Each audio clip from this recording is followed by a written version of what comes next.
Boker Tov, Beshen Hashem Aseh Ben Asliach. Seguimos estudiando referente a las alajot de Hanukkah. Estamos leyendo del Peninei Alajá en la página número 83, inciso número 6, que vamos a hablar de lo siguiente. En caso de necesidad, ¿se puede demorar el encendido de las Nerot Shel Hanukkah? ¿Cuál es la alajá y qué enseña nuestro Jajamín referente a este tema? Tal como vimos en días del Talmud, la gente acostumbra a volver a sus casas al oscurecer, por lo que el precepto se cumplía a partir de la puesta del sol y hasta que la gente regresara del mercado. El texto se refiere hasta que los pobres que se quedaban después del cierre del mercado recogiendo las sobras, volviendo a sus hogares, como está escrito en Masejet Shabbat 21b. Y esto implica como una media hora después del tiempo del encendido, según nos enseña el Rif. En nuestros días, que tuvimos ya, existe la luz eléctrica, por lo que la mayoría de las personas continúan trabajando algunas horas después que oscurece y por lo tanto vuelven a sus casas más tarde. De todas maneras, el horario ideal del encendido sigue siendo el que fijaron nuestros jajamim, desde la salida de las estrellas hasta media hora después. Ahora bien, en caso de que a alguien se le dificulte volver a su casa a la hora de la salida de las estrellas, podrá encender las velas más tarde, pero de todas maneras habrá de intentar regresar lo antes posible para hacerlo más contiguo al horario estipulado por nuestro jajamín. Es importante procurar encenderlas hasta las 9 de la noche, que es en nuestros días una hora en la cual todavía es aceptado y común regresar de los quehaceres diarios, y se cumple la estipulación talmúdica de hasta que la gente regrese del mercado. Se debe evitar ingerir una comida fija de pan o artículos panificados, como ya los estamos viendo, lo hemos visto en varias ocasiones, que para la halajá es la cantidad equivalente a un huevo, es decir, a 58 gramos, hasta después del encendido de las velas, como lo hemos explicado en otras ocasiones, y damos la fuente, la Mishnah Berurah 672.10, 431.6, que nos dice: ahora bien, en un sitio en el cual habitualmente tiene lugar una clase de Torah, un Shiur Torah, después del servicio de Arvid y de irse la gente a su casa a encender velas, el estudio se suspenderá. Es preferible primero estudiar y luego encender las velas, pues a nivel de precepto, el estudio de la Torah tiene preferencia sobre el encendido de las velas de Hanukkah en su horario indicado. Sigue diciendo Jajamín lo siguiente: ¿es necesario esperar a un miembro de la familia que se demora en regresar? ¿Cómo es la halajá en este sentido? Ejemplo, el padre de hogar no ha llegado temprano y están los hijos, la esposa esperando a alguien importante que vaya a visitar a su casa.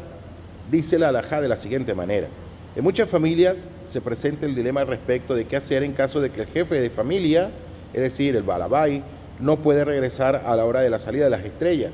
Es preferible entonces, como se hace según la halajá, que su esposa encienda las velas en tiempo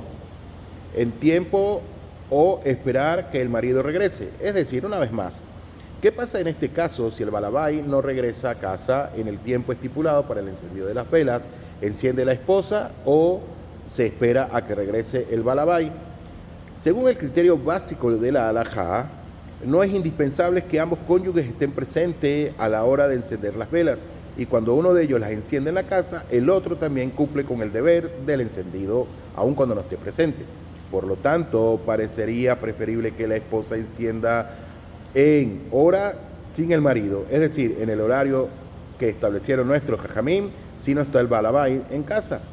La halajá le maaseh, en la enorme mayoría de los casos, es preferible esperar a que los dos cónyuges estén presentes. En términos generales, hay 3 elementos a tener en cuenta para demorar el encendido hasta que el balabay ausente retorne a su casa. El primero es que cuando el marido no va a tener la posibilidad de escuchar el recitado de las bendiciones en el Beit HaKnesset o en otro sitio, esto se debe a que con el encendido a distancia de su mujer cumple con el precepto de encender las velas, pero mientras no escuche el recitado de la bendición que hizo milagros a nuestros ancestros, no cumple con el deber del agradecimiento a Boregolán. Por lo tanto, en ese caso es preferible esperarlo a que regrese a la casa. Esta misma regla se aplica cuando es la mujer quien está ausente de la casa al salir las estrellas. El segundo elemento es el siguiente. Se tiene que tener en cuenta es si el esposo o la esposa pueden ofenderse o acongojarse por el hecho de que no les hayan esperado para el encendido, de lo cual también tenemos que tener eso en consideración por el Shalom Bayit.